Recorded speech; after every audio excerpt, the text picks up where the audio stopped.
પોરબંદર જિલ્લામાં ચૂંટણીમાં રોકાયેલા કર્મચારીઓની તાલીમ શરૂ કરાઈ છે, જેમાં 900 કર્મચારીઓને ઈવીએમ ઓપરેટ કરવા અને મતદાન પ્રક્રિયામાં કેવી રીતે કાળજી લેવી તે અંગેનું વિસ્તૃત માર્ગદર્શન અપાયું હતું. પોરબંદર લોકસભા બેઠક અને વિધાનસભા બેઠકની પેટા ચૂંટણીને લઈને જિલ્લા ચૂંટણી અધિકારી તેમજ કલેક્ટર કેડી લાખાણીના માર્ગદર્શન હેઠળ તમામ તૈયારીઓ થઈ રહી છે. ચૂંટણીના આયોજન અંગે ચૂંટણીની કામગીરી સાથે સંકળાયેલ અધિકારી કર્મચારીઓને તાલીમ પણ આપવામાં આવી રહી છે. ત્યારે ગોઢાણીયા એન્જિનિયરિંગ કોલેજ ખાતે 83 પોરબંદર વિધાનસભા મત વિસ્તારના ચૂંટણીની કામગીરી સાથે સંકળાયેલ કર્મચારી અધિકારીઓને ઈવીએમ અંગે તાલીમના કાર્યક્રમોનું આયોજન કરવામાં આવ્યું હતું. કલેક્ટર કેડી લાખાણીની પ્રેરક ઉપસ્થિતિમાં તાલીમનો કાર્યક્રમ યોજવામાં આવ્યો હતો. કલેક્ટર દ્વારા તમામ કર્મચારીઓને ચૂંટણીની કામગીરી દરમિયાન રાખવાની થતી તકેદારી વિશે માર્ગદર્શન આપી જરૂરી નિયમો અને તકેદારીથી વાકેફ કરાયા હતા. કલેક્ટરે ચૂંટણીમાં રોકાયેલા સ્ટાફને જરૂરી પૂર્વ તૈયારીઓ કેવી રીતે કરવી, ઝીણામાં ઝીણી બાબત પણ કઈ રીતે અગત્યની છે, ચૂંટણી ફરજ દરમિયાન એક પણ કામ નાનું નથી અને તેમાં પરફેક્શન કઈ રીતે લાવી શકાય તે અંગે અભ્યાસુ અને રસપ્રદ માર્ગદર્શન આપ્યું હતું.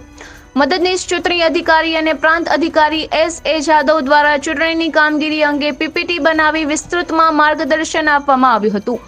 ચૂંટણીના કામ સાથે જોડાયેલ presiding officer, polling officer, first polling ઓફિસરને ચૂંટણી શરૂ થયાથી પૂરી થયા સુધીની કઈ બાબતોની કાળજી રાખવી તેના વિશે સમજ આપવામાં આવી હતી. દરેક મુદ્દાની છણાવટ કરી પીપીટીના માધ્યમથી ચૂંટણી પ્રક્રિયા દરમિયાન કરવાની થતી કામગીરી અંગે માર્ગદર્શન આપવામાં આવ્યું હતું. સ્ટ્રોંગ રૂમમાંથી ઈવીએમ મશીન મતદાનના સ્થળ સુધી પહોંચાડવાની સાથોસાથ ત્યાં સંપૂર્ણ મતદાનની પ્રક્રિયામાં કોઈ પ્રકારની ક્ષતિ ન રહે તેવી રીતે આયોજન કરી મતદાન પ્રક્રિયા પૂર્ણ થયા બાદ ઈવીએમ ફરી સ્ટ્રોંગ રૂમમાં પહોંચાડવાની સુધી તકેદારી રાખવા વિશે સમજ આપવામાં આવી હતી.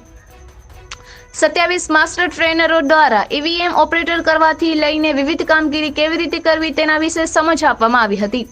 ચૂંટણીના કામ સાથે જોડાયેલ presiding officer, polling officer, first polling ઓફિસરને ઈવીએમમાં કરવાની થતી તમામ બાબતો અંગે ઝીણવટભર્યું માર્ગદર્શન આપવામાં આવ્યું હતું. આ તાલીમ અલગ 3 સેશનમાં presiding officer, polling officer, first polling officer સહિતના 900 જેટલા કર્મચારીઓએ તાલીમ લીધી હતી. આ તાલીમમાં 27 master trainer, 21 zonal officer, 50 revenue વિભાગના સ્ટાફના કર્મચારીઓ જોડાયા હતા. નિપુલ પોપટ, પોરબંદર ટાઈમ્સ.